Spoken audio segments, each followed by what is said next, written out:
元丰，生死不比，轮回。这小子也有可能。 Halo teman-teman, selamat datang kembali di channel Alur Mimpi. Hari ini, kita akan melanjutkan kisah seru dari Regenedate Immortal episode 90. Tanpa berlama-lama, stay tune terus ya. Sebelum masuk ke cerita terbaru, yuk kita ingat sedikit kejadian sebelumnya. Seperti biasa, sebelum memasuki bagian cerita baru, mari kita comeback ke episode sebelumnya di mana, setelah Wang Lin meninggalkan sekte pemurnian jiwa, bergegas menuju Suyu, dengan kekuatannya yang kini mencapai puncak alam formasi jiwa. Berpadu dengan tubuh dewa kuno bintang ketiga, Wang Lin benar-benar membuat Li Yuanpeng tak berdaya dan harus menerima kekalahan pahit, berakhir sebagai penghuni bendera jiwa Wang Lin. Kemudian di planet Suzaku, kabar tentang kegemparan yang Wang Lin ciptakan di negara salju dengan cepat menyebar ke seluruh planet Suzaku, bahkan sampai ke telinga Qianpeng. Entah apa yang direncanakannya saat ia bertanya pada Hongdi yang kini hanyalah boneka tanpa emosi. Apakah sang kupu-kupu itu ingin menantang Zheng Niu sekali lagi? Bagaimana kelanjutan kisahnya? Mari kita selami lebih dalam. Saat berita tentang pertempuran dahsyat antara Zheng Niu dan Li Yuanpeng mengguncang seluruh penjuru planet, sosok yang menjadi buah bibir itu justru telah meninggalkan wilayah Suyu. Ia mencari tempat terpencil yang aman untuk memanggil mutiara pembangkang surga. Begitu masuk ke dalam mutiara itu, Wang Lin langsung menuju tempat jiwa si Tunan berada. Di sana, ia melepaskan segel yang telah lama terpasang pada potongan lengan yang diduga kuat milik jiwa raksasa tersebut. Ajaibnya, setelah segel terbuka, kedua lengan itu melayang misterius dan menyatu dengan jiwa si Tunan yang masih setengah transparan. Kalian ingat bukan, Li Yuanpeng pernah mengirim seorang pemuda dari Suyu ke lembah pagoda? Pemuda bernama Li. Siapa ya? Itu melepaskan lonceng berisi lengan yang memancarkan sosok yang mirip dengan si Tunan. Karena Li Yuanpeng telah tiada, Wang Lin yang penasaran mengambil lengan itu, ingin memastikan apakah keduanya benar-benar bagian tubuh asli si Tunan. Dengan saksama, Wang Lin mengamati bagaimana jiwa si Tunan pulih dengan kecepatan luar biasa, semakin meyakinkannya bahwa potongan lengan itu memang bagian tubuh asli si Tunan. Perlahan tapi pasti, jiwa si Tunan mulai memadat. Namun, si Tunan masih tertidur pulas, belum menunjukkan tanda-tanda kesadaran, menandakan jiwanya belum pulih sepenuhnya. Wang Lin memperhatikan proses itu dengan ekspresi berpikir keras.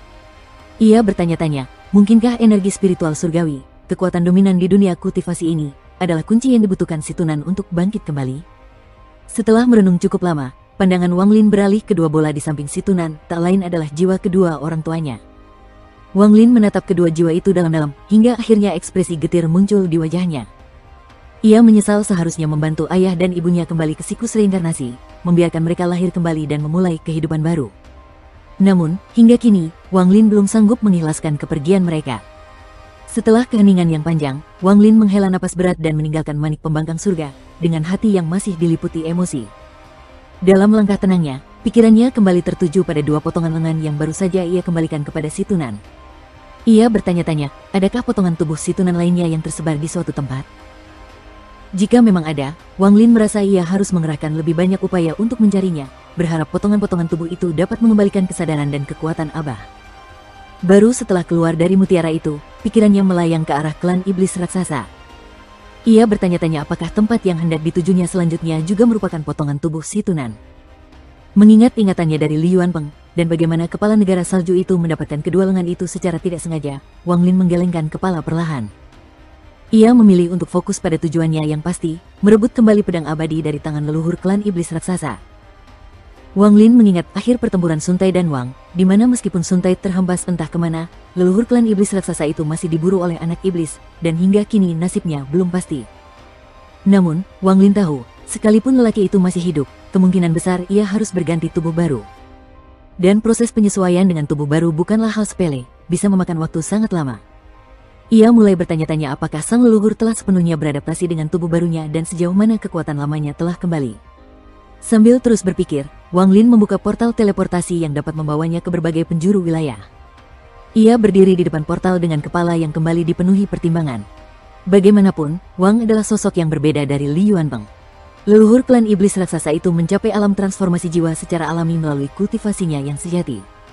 Lebih dari itu, klan iblis raksasa terkenal dengan gaya bertarung mereka yang unik. Bahkan, Wang Lin melihat gaya bertarung itu sangat mirip dengan para dewa kuno. Dengan pertimbangan-pertimbangan tersebut, keraguan di benak Wang Lin pun bertambah, membuatnya kurang percaya diri dapat memenangkan pertarungan melawan Wang.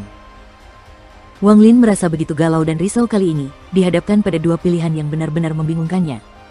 Jika ia memilih untuk bertarung, hasilnya tidak pasti. Namun, jika ia memilih untuk menunggu, ia bisa kehilangan satu-satunya kesempatan terbaik untuk menghabisi Wang dalam kondisi lemah pasca penyesuaian tubuh baru. Jika Wang sudah benar-benar menyesuaikan diri dengan tubuh baru, kekuatannya bisa saja meningkat jauh lebih kuat dan membuat segalanya menjadi lebih sulit bagi Wang Lin di masa depan.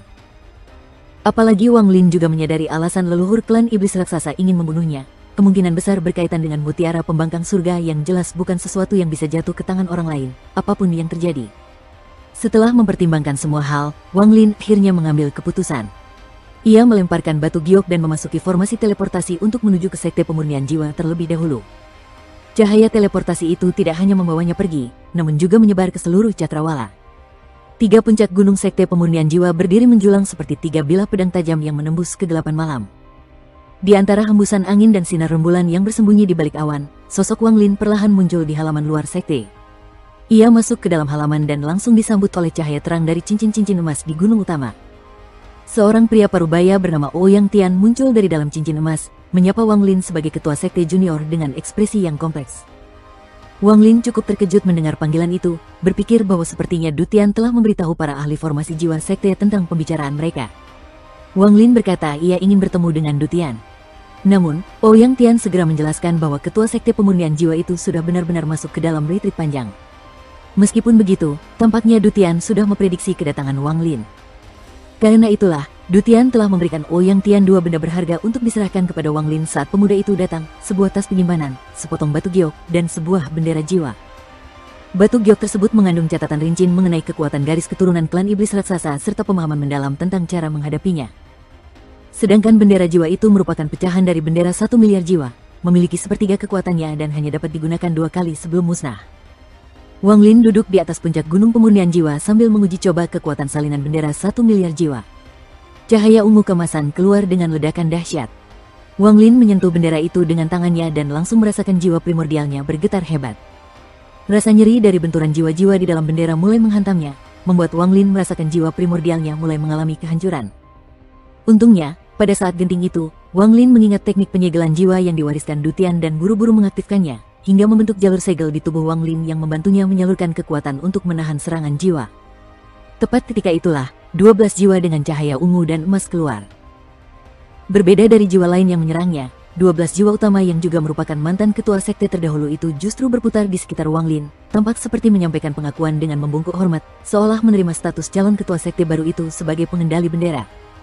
Merasakan sendiri kekuatan bendera 1 miliar jiwa, Wang Lin akhirnya memahami bobot sebenarnya dari warisan yang telah dipercayakan kepadanya. Meskipun yang ia bawa sekarang hanyalah salinan, kekuatan yang terkandung di dalamnya lebih dari cukup untuk mengacaukan tatanan kultivasi di satu wilayah. Apalagi dengan 12 fragmen jiwa seorang ahli transformasi jiwa yang sudah mengakuinya, ribuan jiwa lain yang ada di dalam bendera jiwa juga menjadi tenang, seolah turut memberikan pengakuan. Fragmen jiwa menyerupai gas hitam menyebar keluar dan berubah menjadi pilar-pilar hitam yang membentuk bendera setinggi 30 kaki di hadapan jiwa asal Wang Lin. Wang Lin, dengan jiwanya yang telah melewati berkali-kali penyempurnaan, mengulurkan tangan. Tepat ketika jemarinya menyentuh roh bendera itu, getaran hebat menjalar di jiwa primordialnya, seolah seluruh semesta di dalam bendera menggoncang setiap sudut gunung pemurnian jiwa. Dalam diam, niatnya sudah terkunci, dan cahaya api membara dalam mata Wang Lin berkobar hebat ketika tubuhnya menghilang dan segera menuju lokasi klan iblis raksasa untuk menyelesaikan dendam mendalam di antara mereka. Jauh di dalam cincin darah tempat Du Tian menjalani kultivasi tertutup, terdengar desahan panjang. Tak seorang pun tahu apakah desahan itu merupakan tanda penyesalan, kekhawatiran, atau sekadar pemahaman bahwa takdir yang telah ia bentuk kini mulai bergerak. Wilayah klan iblis raksasa sangat luas, lebih luas dari kebanyakan kekuatan besar di planet Suzaku.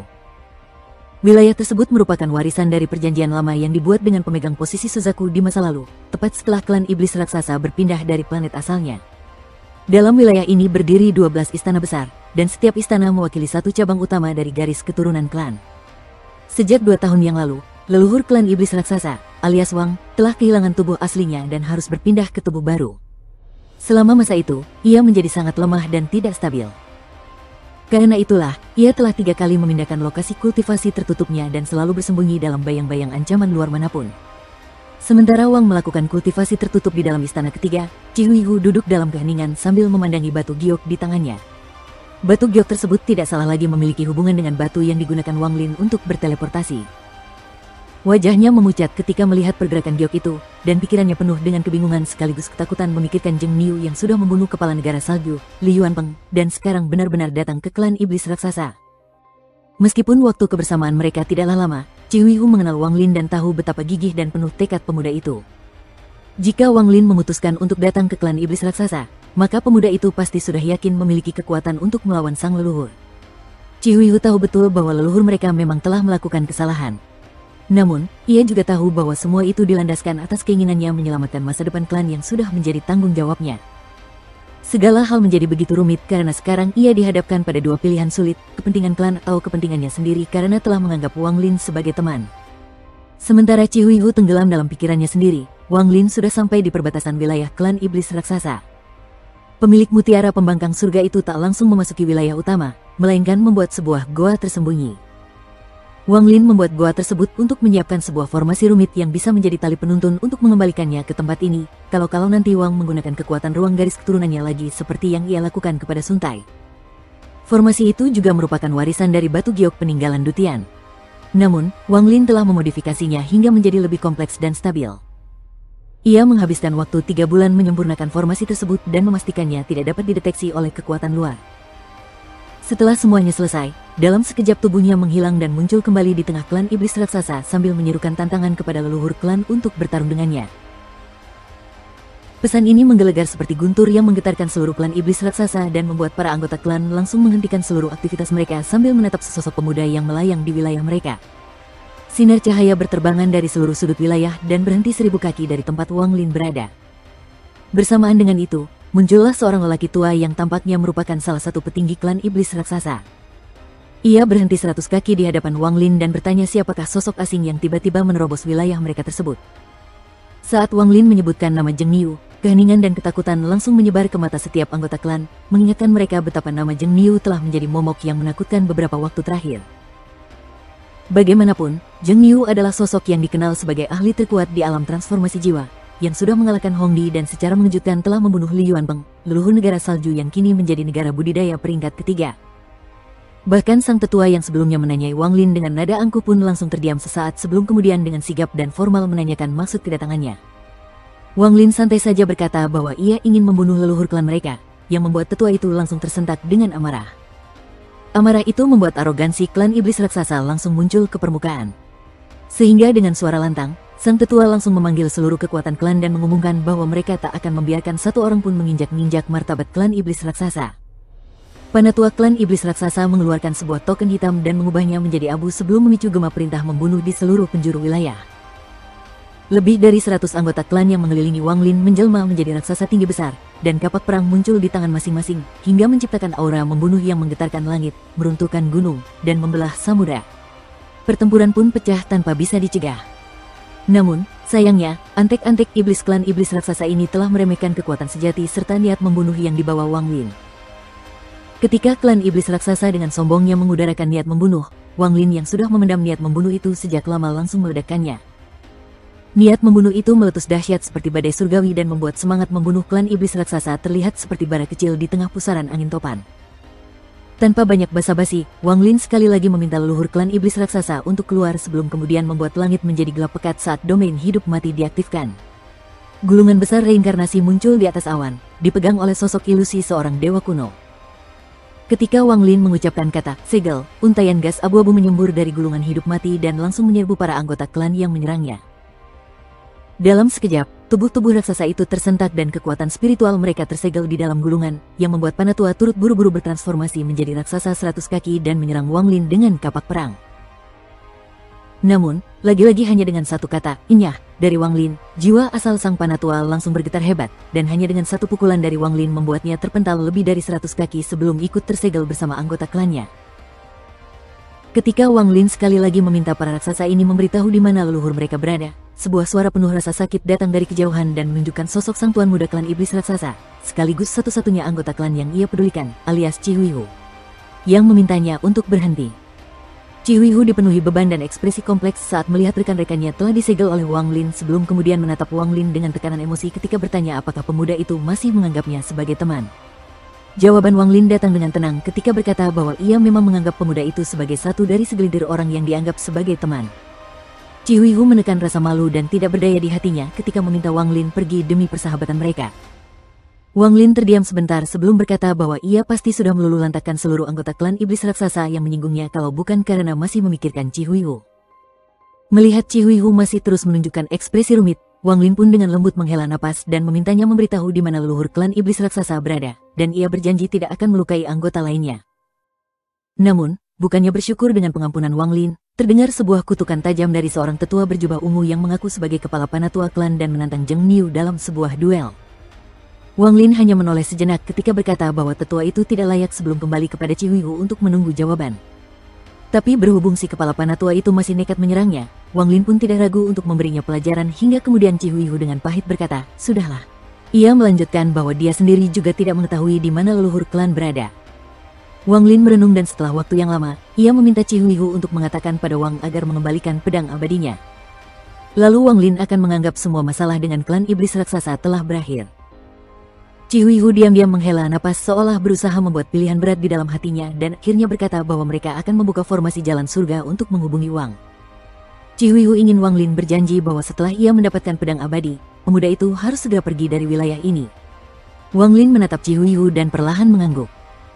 Setelah itu, Chi Huihu berbalik dan memerintahkan para tetua sebagai ketua klan muda untuk membuka formasi jalan surga, membuat tiga tetua berjubah ungu saling memandang dan dengan cepat mengangguk ketika tanpa ragu menamparkan dahi mereka dan melemparkan kapak ke udara. Istana Iblis Raksasa Barat, Utara, dan Selatan terbuka ketika kemudian Chi Huihu memandang Wang Lin dengan ekspresi sedih sebelum mengatupkan giginya erat-erat dan membuka Istana Iblis Raksasa Timur yang membuat 12 pilar cahaya muncul seperti membentuk penjara surgawi yang menutup seluruh wilayah klan Iblis Raksasa. Tepat setelah 12 pilar terbentuk, semua anggota klan iblis raksasa duduk bersila dan mulai mengumumkan semacam lagu kutukan yang membuat Wang Lin mengungkapkan sedikit kesedihan di matanya, memahami bahwa Chi Huihu telah memilih untuk mengkhianati pertemanan mereka. Dan karena tidak mungkin baginya untuk mengorbankan Wang yang merupakan pemimpin klan mereka, sang tuan muda klan iblis raksasa itu pun berencana untuk menghabisi Wang Lin dengan 8 pukulan formasi jalan surga yang bahkan tidak dapat ditahan oleh leluhur klan mereka sendiri. Wang Lin melihat ekspresi sedih, pahit, dan tidak berdaya menyelimuti wajah Chi Huihu sebelum kemudian menghela napas dan dengan lembut berkata bahwa hutang Chi Huihu kepadanya di alam abadi sudah lunas dengan penyelamatan yang ia lakukan untuk Wang Lin 2 tahun lalu. Dan oleh karena itulah, atas segala keputusan yang Chi Huihu buat kali ini, Wang Lin akan menganggap bahwa ikatan pertemanan di antara mereka tidak pernah ada. Dan sekarang, Wang Lin akan menunjukkan bahwa bahkan 8 pukulan formasi jalan surga bukanlah suatu ancaman yang menakutkan. Sampai di sini dulu kisah kita kali ini. Jangan lupa like dan subscribe untuk terus dukung channel Alur Mimpi agar makin berkembang, ya. Sampai jumpa di episode berikutnya.